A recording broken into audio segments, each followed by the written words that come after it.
প্রিয় দর্শক, এই মুহূর্তে যারা দেশ ও বিদেশি বাংলা টিভি 71-এ চোখ রাখছেন, সকলকে জানাচ্ছি শুভেচ্ছা, অভিনন্দন। প্রিয় দর্শক, আজ আমাদের স্টুডিওতে উপস্থিত হয়েছেন পীর সাহেব ওমর ফারুক সাহেব।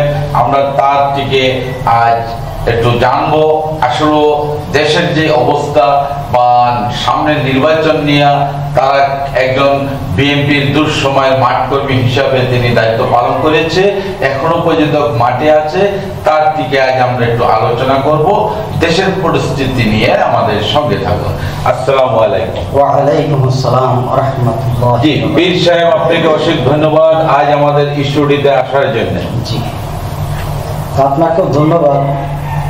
আপনি বাংলা টিভি 71 এবং খোঁজখবরের সিনিয়র রিপোর্টার জনাব নাসিরউদ্দিন মোল্লা সাহেব, আপনাকে আমি আন্তরিক ধন্যবাদ জানাই বাংলাদেশ জাতীয়তাবাদী নাগরিক দলের পক্ষ থেকে, যার মাধ্যমে বাংলাদেশ স্বাধীন হয়েছে।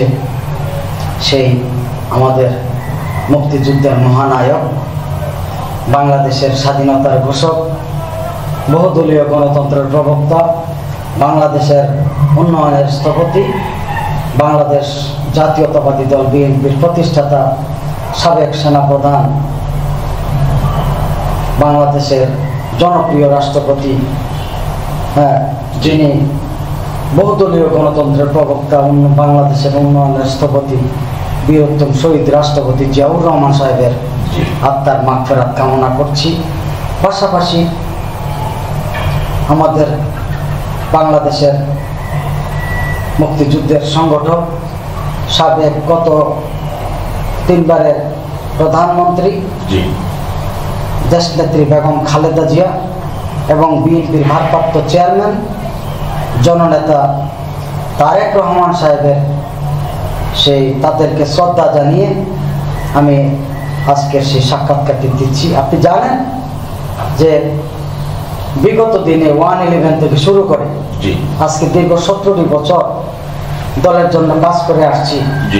এই দলে কাজ করতে গিয়ে আজকে আমরা এই বিগত আওয়ামী লীগের গণহত্যাকারী ফ্যাসিস্ট খুনি শেখ হাসিনার আমলে আমি 22টি মামলা খেয়েছি। আমার বিরুদ্ধে 22টি মামলা দিয়েছে, যাতে কোনো রাজনীতি না করতে পারে, চলাচল না করতে পারি, যাতে স্বৈরাচার আওয়ামী সরকার যতদিন থাকে ক্ষমতায়, এতদিন যাতে ক্ষমতায় আমরা কারাগারে থাকি, সেই উদ্দেশ্যে যে তারা মামলাগুলি দিয়েছিল। এবং বাংলাদেশে যে অবস্থা ছিল তাদের, এবং তারা চেয়েছিল 41 সাল পর্যন্ত তারা থাকবে, তারা সেই ম্যাপ তৈরি করেছিল। কিন্তু রাখে আল্লাহ মারেকে, আল্লাহ পাক যদি তাদেরকে না চায় তারা হাজারো বলে থাকতে পারবে না। তো তাদের অত্যাচার নির্যাতনে দেশের জনমানুষ অতিষ্ঠ হয়ে গেছে। আজকে সারা বাংলাদেশের নাগরিক বৃন্দরা গত 3 বারে 3টি জাতীয় সংসদ নির্বাচন হয়েছিল গত সেশনে। এই 3টি জাতীয় সংসদ নির্বাচনে কেউ ভোট দিতে পারে নাই, আমিও ভোট দিতে পারি নাই। অথচ আমরা একটা নাগরিক, বাংলাদেশের নাগরিক হয়েও আমরা ভোট দিতে পারি নাই। তারপরে আস্তে আস্তে বিএনপি তথা এই ছাত্র জনতা দেখলো যে আমাদের নাগরিক অধিকার আদায় করতে হলে একটি আন্দোলন করতে হবে। একটি গণ আন্দোলনের মাধ্যমে এই ফ্যাসিস্ট গণহত্যাকারী খুনি শেখ হাসিনাকে পতন করা যাবে, এছাড়া কোনো বিকল্প নেই। সেই নিরিখে ছাত্র জনতা সহ আমরা সবাই আন্দোলনে এগিয়ে আসছি এবং এই খুনি এই ভারতের প্রেতাত্মা, ভারতের অঙ্গ সংগঠন আওয়ামী লীগকে বলা যায়, এই ফ্যাসিস্ট খুনি হাসিনা গণহত্যাকারী, তার বিরুদ্ধে আমরা আন্দোলন করে এই দেশের ছাত্র জনতা আজকে তার পতন ঘটিয়েছে। আজকে যারা আবু সাইদ, মুগ্ধ সহ যারা এই আন্দোলনে শহীদ হয়েছে, বিএনপির নেতাকর্মী যারা শহীদ হয়েছে, আমার নাগরিক দলের কর্মীবৃন্দ যারা শহীদ হয়েছে তাদের আত্মার মাগফিরাত কামনা করছি। পাশাপাশি আমি বলবো, যেই সময় বেগম খালেদা জিয়াকে আমাদের নেত্রীকে গ্রেপ্তার করা হয়েছিল 111-এর সময়, ফখরুদ্দিন মঈনুদ্দিনের আমলে, ওই সময় আমাদের বিএনপি থেকে কিছু লোক বেগম খালেদা জিয়াকে ফেলিয়ে আমাদেরকে ফেলে তারা আলাদা দল করেছিল, আলাদা পার্টি করেছিল। তারা ফখরুদ্দিন মঈনুদ্দিনের সাথে আলোচনা করে তারা ক্ষমতায় যাওয়ার জন্য। ওই পার্টির নাম ছিল এলডিপি পার্টি। আমি আগে বলতাম পার্টি পার্টি, আমি তো খেয়াল থাকে না, পার্টি পার্টি বলতাম। এরপরে দেখি যে এলডিপি নাম দিয়েছি। যে যাই হোক, এই এলডিপি তারা ওই সময় যেহেতু বিএনপিকে ছেড়ে গেছে, তারা এখন মুখে মিষ্টি, অন্তরে তাদের অনেক অন্য কিছু। যাই হোক, একটা আছে না, অন্তরে অনিষ্ট চিন্তা, মুখে আত্মীয়তা, তার চাইছে বেশি ভালো প্রকাশ্যে শত্রুতা। এই তারা আমাদের এই দুঃসময় ফেলে দিয়ে চলে গেছিল এলডিপি পার্টি করে। আজকে এখন তারা চাইছে আবার এলাকায় এসে বিএনপির নাম বানিয়ে আবার ক্ষমতা আসতে, এমপি। আমি বলবো, তো যারা এই মুনাফিকি করেছে, বেঈমানদেরকে স্থান দেওয়া ঠিক হবে না। এবং পাশাপাশি আমরা যারা দল করেছি, কষ্ট করেছি, হ্যাঁ, মামলা খেয়েছি, এই যে বেগম খালেদা জিয়ার বিরুদ্ধে অনেক মামলা দিয়েছি। আমার মনে হয় বিশ্বের মধ্যে কোনো নেতা এত বছর কারাগারে ছিল না। শেখ হাসিনা চেয়েছিল আমাদের নেত্রী বেগম খালেদা জিয়াকে মেরে ফেলার জন্য, এই জন্য তাকে মিথ্যা মামলা দিয়েছে, কারাগারে রেখেছিল। যাক, আল্লাহ পাকের অশেষ রহমতে নবী করিম সাল্লাল্লাহু আলাইহি সাল্লামের রুহানির ফায়েজের ওসিলায় 360 জন আউলিয়ার রুহানির ফায়েজের ওসিলায়, তামাম পৃথিবীর আউলিয়াদের রুহানির ফায়েজের ওসিলায় আমাদের নেত্রী বেগম খালেদা জিয়া বেঁচে গেছেন। আল্লাহ ওনাকে দীর্ঘ হায়াত দান করুক। উনি সামনে যাতে এই নির্বাচন করতে পারে, প্রধানমন্ত্রী হতে পারেন, ওনার জন্য দোয়া করি।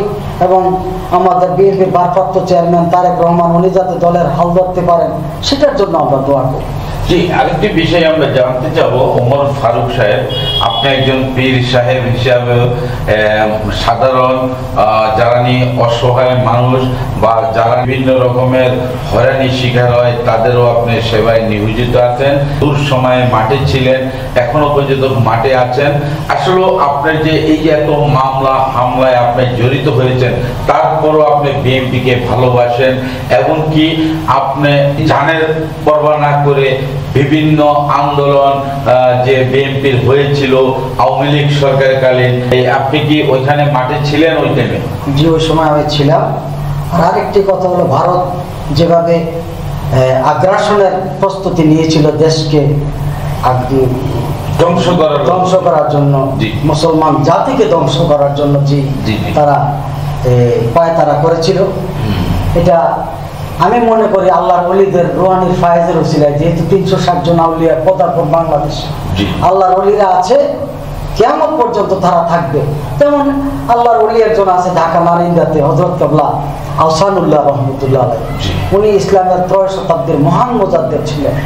বর্তমানে যিনি আছেন, উনি এশিয়া মহাদেশের একজন প্রখ্যাত ওলি কামেল, পীরে মোকাম্মেল, একজন আল্লাহর ওলি। উনি গদ্দিনী পীর সাহেব হিসাবে আছেন নারিন্দাতে, শাহ মোহাম্মদ আহসানুজ্জামান। উনি আল্লাহর ওলি একজন, মুত্তাজিল্লু আলিয়া উনি আছেন। ওনারাও এই খালেদা জিয়ার জন্য দোয়া করেছেন, তারেক রহমান সাহেবের জন্য দোয়া করেছেন।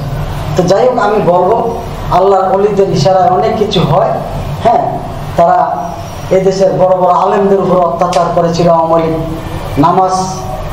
নামাজ পড়তে গেছিল মসজিদ থেকে, আসার পথেও তাদেরকে মিথ্যা মামলার মাধ্যমে নিয়ে, হ্যাঁ, যুদ্ধাপরাধের মামলায় দিত, অন্যান্য যারা বিস্ফোরক মামলায় দিত। এমনি এমনি সারা দেশের মানুষকে তারা অনেক যন্ত্রণা দিয়েছে। আপনারা সামনে কি চান যে এই দেশে একটি সুন্দর সুস্থ নির্বাচন হোক? আমরা চাই যে, যেহেতু গত 3বার আমরা জাতীয় সংসদ নির্বাচনে বাংলাদেশের নাগরিকরা ভোট দিতে পারে নাই, সেই নিরিখে আগামী জাতীয় সংসদ নির্বাচনে আমি প্রধান উপদেষ্টা মহোদয়, হ্যাঁ, আমাদের বাংলাদেশের বর্তমান অভিভাবক অন্তর্বর্তী সরকারের প্রধান উপদেষ্টা, হ্যাঁ, উনি নোবেল বিজয়ী, বিশ্ব নোবেল বিজয়ী, ওনাকে যাকে আন্তর্জাতিকভাবে স্বীকৃত ভালো বলে জানেন, সেই প্রফেসর ডক্টর ইউনূস সাহেব, ওনার মাধ্যমে যে নির্বাচনটা হবে আমরা আশা রাখি সুন্দরভাবে আমরা আমাদের বাংলাদেশের নাগরিকরা সুন্দর সুশৃঙ্খলভাবে ভোট দিতে পারবে। আর গত 3 বারে যে আমরা নির্বাচনে ভোট দিতে পারি নাই, যারা আওয়ামী লীগের নিবন্ধন তো বাতিল করতেই হবে, পাশাপাশি আওয়ামী লীগের সাথে যারা জোটে ছিল, হ্যাঁ, এবং এলডিপি সহ তারা যাতে গত এই যেহেতু 3 বার আমরা ভোট দিতে পারি নাই, হ্যাঁ, শেখ হাসিনার পেতাত্তাদের কারণে, তাদের মিথ্যা মামলার কারণে, তাদের যাতে নির্যাতনের কারণে, অত্যাচারের কারণে আমরা ভোট দিতে যাই, বাংলাদেশের নাগরিকরা ভোট দিতে পারে নাই, সেই কারণে তারা যাতে সামনে 3 বার যাতে ভোটে অংশগ্রহণ না করতে পারে, আমি এটাও সরকারের কাছে দাবি জানাই। ধন্যবাদ ওমর ফারুক সাহেব, আজ আমাদের স্টুডিওতে এসে সুন্দর সুন্দর জনগণকে উপহার দেওয়ার জন্য আপনাকে অসংখ্য ধন্যবাদ। আরেকটি আপনাদের কাছে কথা, আমরা তো জনগণের পাশে আছি, বাংলাদেশ জাতীয়তাবাদী নাগরিক দল বিএনপির পাশে আছি, বিএনপির পাশে থাকবো, বিএনপিকে এগিয়ে নেব। আপনি জানেন বাংলাদেশের সকল জনগণ এখন বিএনপির পক্ষে আসছে, সারা দেশে ধানের শীষের জোয়ার বইছে, সামনে বিএনপি ক্ষমতায় আসবে, আল্লাহর রহমতে আসবে, চিরাউলিয়াদের দোয়ার বরকতে আসবে। তো আমার একটি অনুরোধ থাকবে, বিএনপি ক্ষমতায় এসে যাতে সুন্দরভাবে দেশটা চালায়, হ্যাঁ, সুন্দরভাবে পরিচালনা করে বেগম খালেদা জিয়া আল্লাহর রহমতে সুস্থ হয়ে যাবে, তারেক রহমান এই দেশের নেতৃত্ব দিবে, ওনার বিরুদ্ধে যে মিথ্যা মামলাগুলি করা হয়েছে, বিশেষ ক্ষমতা আইনে যেন এই বর্তমান সরকারের প্রধান উপদেষ্টা প্রফেসর ডক্টর মোহাম্মদ ইউনূস সাহেবকে আমি অনুরোধ জানাবো, বিশেষ ক্ষমতা আইনে যাতে তার মামলা, এই তারেক রহমানের বিরুদ্ধে যে দায়েরকৃত সকল মামলা যাতে প্রত্যাহার করে নেয়, আমি এটা দাবি জানাচ্ছি। তো প্রিয় দর্শক, এই মুহূর্তে আপনারা শুনে থাকেন পীর সাহেব ওমর ফারুক সাহেব, তিনি বলে থাকেন যে তিনি একজন বিএনপি দুঃসময়ের একজন মাঠ কর্মী।